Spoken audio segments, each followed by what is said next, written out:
मैं सावित्री, प्रधानाध्यापिका, कंपोजिट विद्यालय रस्तीपुर नगर क्षेत्र। अपनी कुछ मांगों को लेकर आए हैं, कुछ समस्याओं को लेकर आए हैं जो वर्तमान में शिक्षा विभाग के ऊपर लगातार एक प्रेशर के रूप में डाला जा रहा है। और ये खबर बहुत ही ज़्यादा हाईलाइटेड भी है।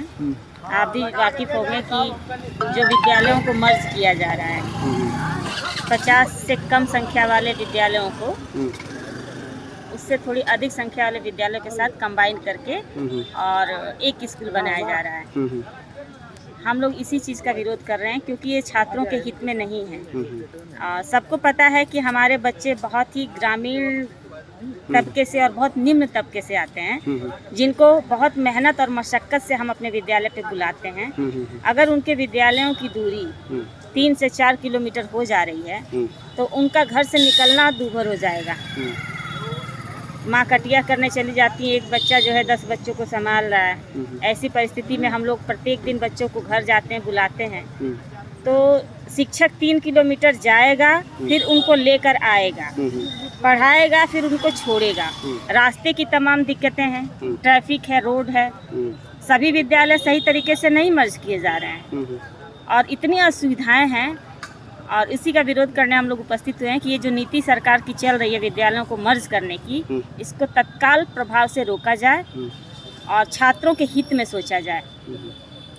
अध्यापक तो कैसे भी चला जाएगा, लेकिन हमारी जो है हमारा जो है शिक्षकों का बच्चों से ही जुड़ाव है। जब बच्चे पढ़ने ही नहीं आएंगे तो शिक्षक बैठ के स्कूल में करेगा क्या। पहले इन्होंने प्राथमिक को जूनियर से मर्ज किया, कंपोजिट किया, चलिए एक हद तक वो ठीक भी था, लेकिन अब ये पूरा है, ये कहीं से भी वांछित नहीं है, कहीं से भी ये सही नहीं है। बस इसी का विरोध करने हम अपनी कुछ मांगों को लेकर यहाँ उपस्थित हुए हैं। माननीय हमारे मुख्यमंत्री जी बैठे हैं, जो कि हमारी समस्याओं को बहुत बेहतरीन तरीके से सुनते हैं और उसका समाधान भी करते हैं। और बहुत उम्मीद से हम अपनी सामने चुनाव है विधानसभा का 27 में, क्या इसके पहले आप लोग ऐसा बात करें तो क्या इसका असर पड़ेगा चुनाव में? बहुत ज़्यादा असर पड़ेगा। क्यों नहीं असर पड़ेगा।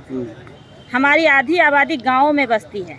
ग्रामीण से हमारे जो भी नेता ऊपर पहुँचते हैं वो नीचे से ही उठ के जाते हैं। हमारे सारे वोट बैंक ग्रामीण से संबंधित हैं। चुनाव के समय हमारे प्राथमिक विद्यालय उपयोग में लाए जाते हैं। हम ये कह रहे हैं कि जब आप 50 से 10 विद्यालय करने जाएंगे तो आपके कर्मचारी कहाँ बैठ के वोटिंग कराएंगे, कहाँ बैठ के वो लोग चुनाव कराएंगे। वहाँ के जो वोटर्स हैं 5 किलोमीटर दूरी पे कैसे जाएंगे।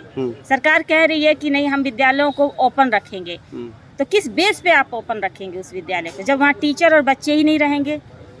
क्या मात्र आंगनबाड़ी के 5 बच्चों से वो विद्यालय चलेगा।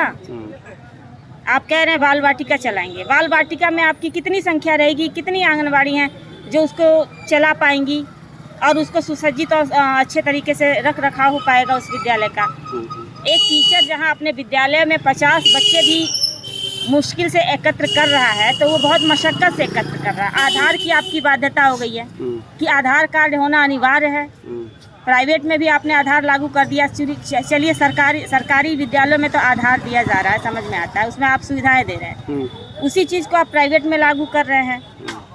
टिपिकल तो आप खुद व्यवस्थाओं को करते जा रहे हैं और फिर उसको आप एक तरीके से मर्ज करके उसको और ही टिपिकल करने जा रहे हैं।